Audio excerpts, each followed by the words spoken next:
pangkalusugan na binigay sa atin. Balik lang ako dun sa vitamins, di ba? Para makasiguro tayo na siguradong may nakapasok. For example, booking na ngayon ng malunggay.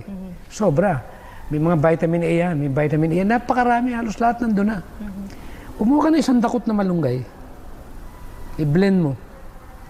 Ang pinya, napakataas din ng enzymatic material. Yung bromelain niya. Saka yung mga vitamin C niya. Pag blend mo yan together, pag ininom mo, ang sarap ng lasa. Oh, so malunggay at pinya, Dok? Yun yung ginagawa ko before I play basketball. Bukod pa rin sa saging na saba. Kaya isang mga gift natin yan na kung gusto nyo ng vitamina, tala kayong pera. Yung tanim kayo ng okra, talbos ng kamote, i-blend ninyo.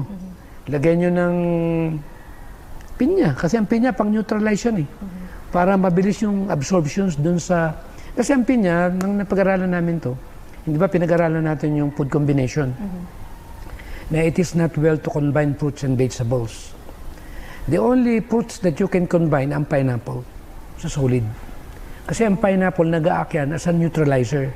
At the same time, tinutunaw pa niya.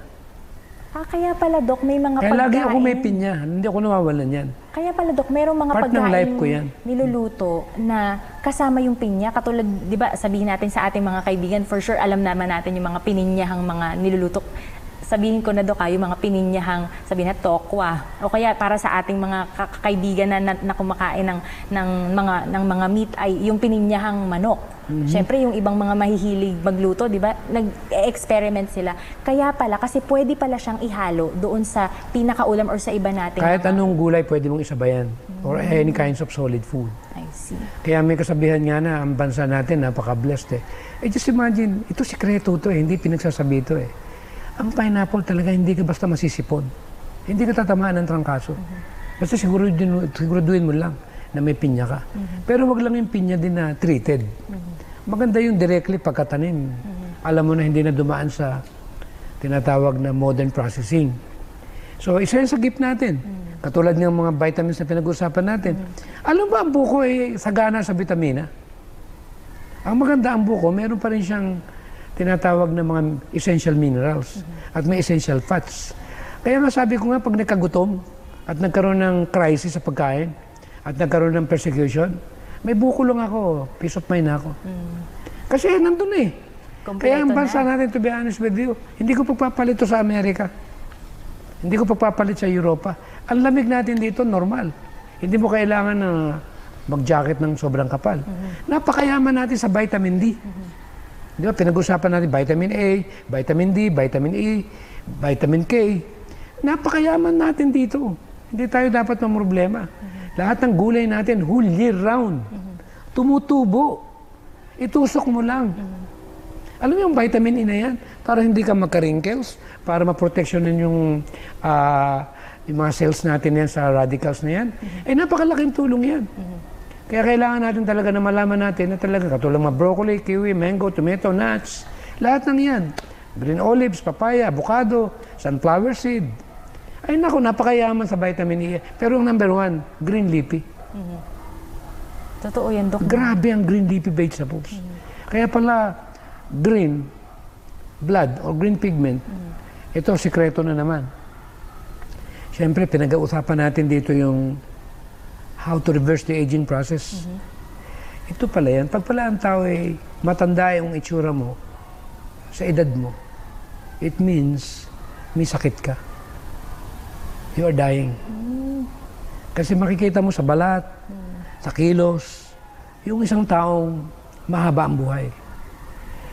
Ang good news, di ba? Pinag-uusapan natin yung regeneration process, yung restoration process.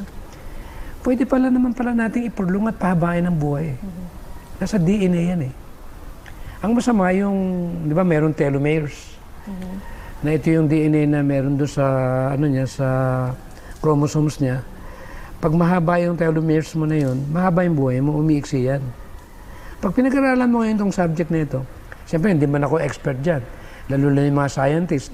Pag pinag-usapan dito yung biochemistry, molecular biology, especially DNA and RNA, pag pinag-aralan natin ito, itong telomeres na ito, telomeres kung tawagin nila, ito pala pwede nating pahabain yung lifespan natin.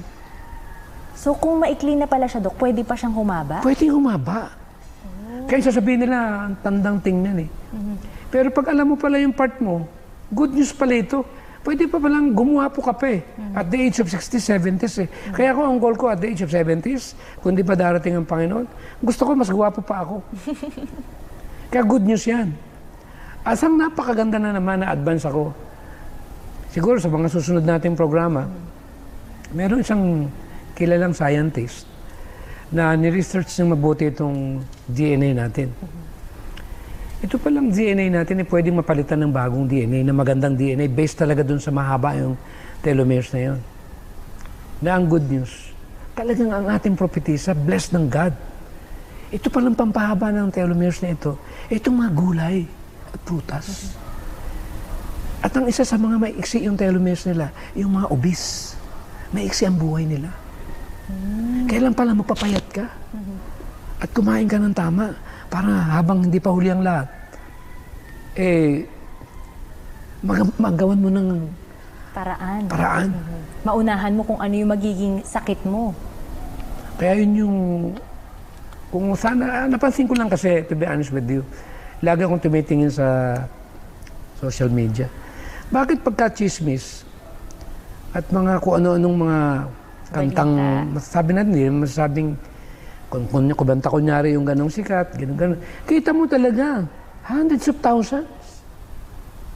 Pero bakit pag sa pangkalusugan, tayo naman diretsuhan? Bakit hindi ganun kabilis ang pag-spread, kumbaga, pagkalat nito?